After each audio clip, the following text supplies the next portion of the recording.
Die russische Regierung hat 14 staatliche Schlüsselprogramme entwickelt, welche die wichtigsten Veranstaltungen und die Strategien der innovativen Entwicklung des Landes bis 2020 widerspiegeln sollen. Heutzutage arbeiten auf diesem Gebiet in ganz Russland 9 Universitäten, 8 Stiftungen, 18 Sonderwirtschaftszonen, 196 Entwicklungszentren, 159 Technologieparks, 112 Technologietransferzentren und andere Strukturen.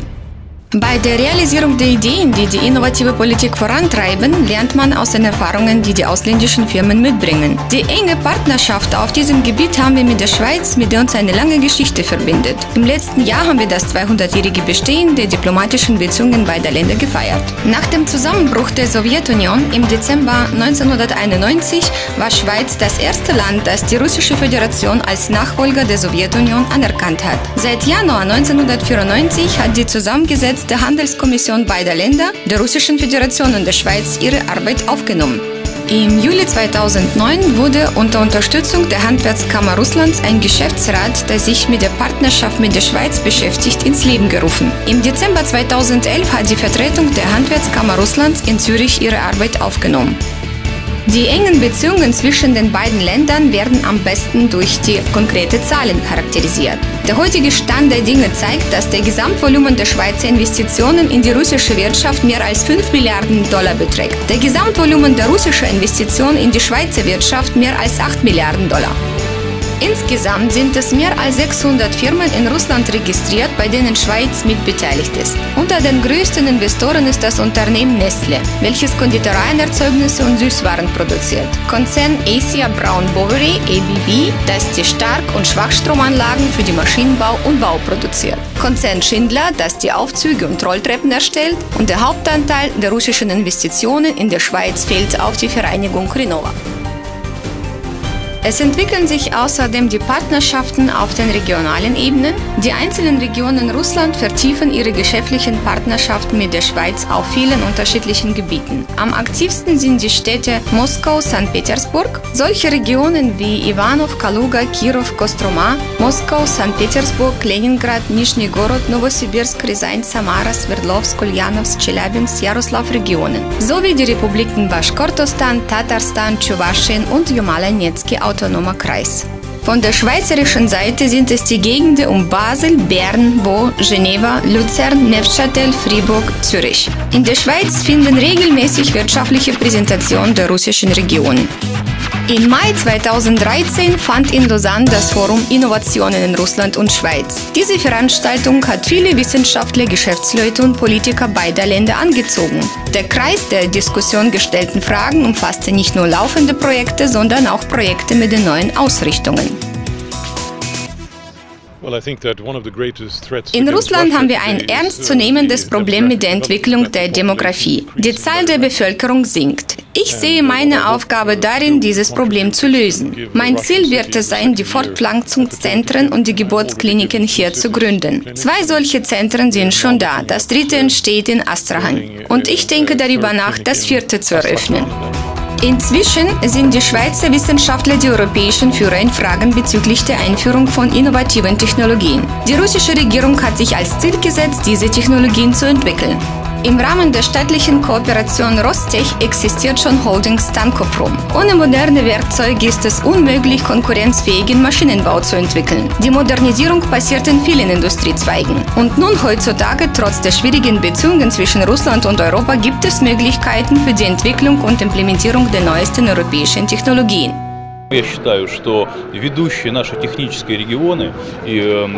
bin der Meinung, dass unsere führenden Regionen wie Samara, Sverdlovsk, Rostov das Schweizer innovative Geschäftsmodelle in Maschinenbau, in der Pharmaindustrie, in der Biotechnologie sowie in der IT-Branche implementieren müssen und neue Wachstumsimpulse generieren sollen.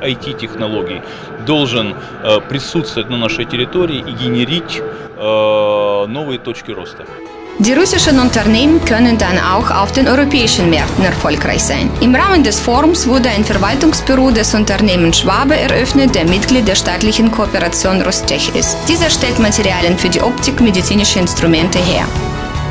Im Rahmen des Forums wurde ebenfalls die gegenseitige Vereinbarung zwischen Russisch-Schweizerischem Wirtschaftsclub und der Vereinigung der innovativen Regionen Russlands über die gegenseitige Erbringung der Dienstleistungen unterzeichnet. Die Delegation von Samara hat auch viele aktuelle Fragen über die Zusammenarbeit der Schweiz und der Region Samara geklärt. Zum Beispiel, wenn in Russland noch einige Technologieparks erst jetzt auf die Beine kommen, ist es in der Schweiz schon so, dass solche ähnliche Infrastrukturen wie ein sehr gutes Uhrwerk arbeiten. Deswegen sind wir in der Lage, den Technologietransfer durchzuführen. Wir können ebenfalls unsere Technologien, die wir hier in Samara entwickelt haben, in Schweiz implementieren. Hier kann man das Teilprojekt zur Entwicklung des Produktes starten und weiter soll man dann entscheiden, wo die Produktion des Produktes losgeht, hier oder in der Schweiz. In Lausanne wurde die Vereinbarung zwischen staatlichen Luft- und Raumfahrt-Universität von Samara und dem Schweizerischen Zentrum für Elektrotechnik und Mikromechanik unterschrieben. In der Zukunft entsteht in der staatlichen Luft- und Raumfahrt-Universität von Samara die Fachschaft für Mikromechanik. Die Zusammenarbeit zwischen Samara und Schweiz wird im Rahmen der staatlichen russischen Politik geführt. Es laufen schon die gemeinsamen Projekte im Bereich der Maschinen- und Automobilbau, Medizin und in der Biotechnologie. Man plant ein schweizerisches Zentrum mit dem ständigen Sitz in Samara zu eröffnen, das die repräsentative Funktion übernimmt und hilft, die Kontakte zwischen den russischen und schweizerischen Fabriken zu pflegen. Samara belegt ausgehend aus den Beurteilungen der Vereinigung der innovativen Regionen Russlands eine führende Position. Heute ist Samara eines der größten wirtschaftlichen und wissenschaftlichen Zentren Russlands. Zu den Wirtschaftszweigen von Samara gehören unter anderem die Herstellung der Autoteile, Maschinenbau, Luft- und Raumfahrt. Hier wurde ein innovatives regionales Cluster für Luft- und Raumfahrt gegründet, das Staatliche Technische Universität von Samara, Staatliche Luft- und Raumfahrt-Universität von Samara sowie 12 weitere wichtige Einrichtungen beherbergt. Unter diesen sind solche wie Luft- und Raumfahrtzentrum Progress, offene Aktiengesellschaften wie Aviacor, Luft- und Raumfahrtfabrik, Kuznetsov, Aggregat, Aviaaggregat, Hydroautomatika und einige andere. In Samara-Region wurde ein komplexes System für die Organisation der Infrastruktur entwickelt. So entstanden Forschungseinrichtungen der innovativen Entwicklung. In den staatlichen Einrichtungen der Samara-Region entstanden 5 Entwicklungszentren. Zurzeit wird das Projekt zur Entstehung des Technologieparks für die höheren Technologien Zhigulevskaya Dolina in den Regionen von Samara und Toljatti realisiert. Dies ermöglicht die besten Voraussetzungen für die komplexe technische Unterstützung für die einzelnen Beteiligten des Technologieparks. Im Juli 2016 findet das zweite russisch-schweizerisches Forum Tag der Innovationen.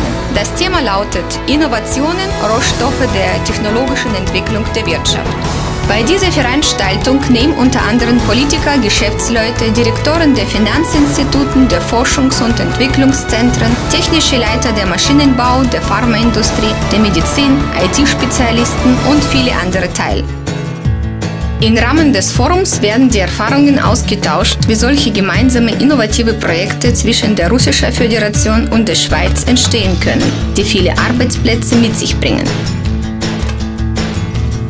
Am Tag der Innovationen finden 4 öffentliche Diskussionen statt, wo man über die Organisation der Transfer von Maschinenbautechnologien, Einführung der neuen Verfahren in der Medizin- und Pharmaindustrie, Führungsmodelle der örtlichen innovativen Infrastrukturen, IT-Technologien sowie die Führungssysteme in den Geschäftsprozessen diskutieren wird.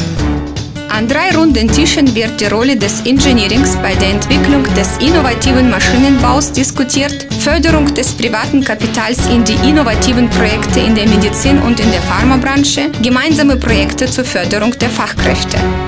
Zum Schluss des Forums findet eine Sitzung statt, die die richtungsweisenden Empfehlungen für die russisch-schweizerische Beziehungen im Bereich der Innovationen ausspricht.